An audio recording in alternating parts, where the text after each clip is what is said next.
Welcome back sa ating channel, and for today's video, share ko lang kung paano ayusin ang problema sa Microsoft Excel 365 kung saan hindi parehas ang print preview sa actual print.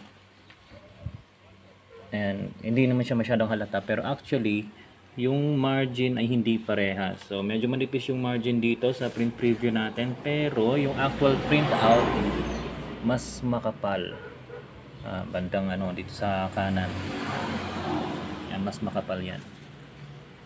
So ganitong gagawin natin.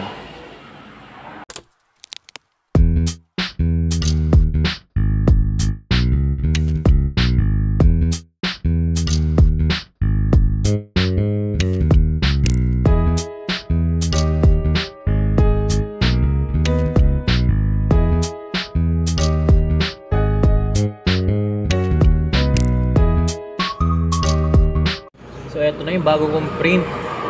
Naka-draft lang yung settings niyan kaya medyo malabo. So mapapansin nyo, kagaya na siya, kaparehas na sila ng nasa print preview.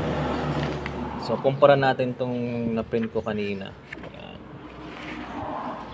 Oh, di ba? Yung sa taas, yung hindi pa natin naayos, hindi sakto dun sa print preview. Pero nung inayos natin, in-uncheck na natin yung yung sa may settings, eto na siya, kagaya na siya, parehas na siya nung nasa print preview natin. Okay, sana nakatulong to. Thank you very much.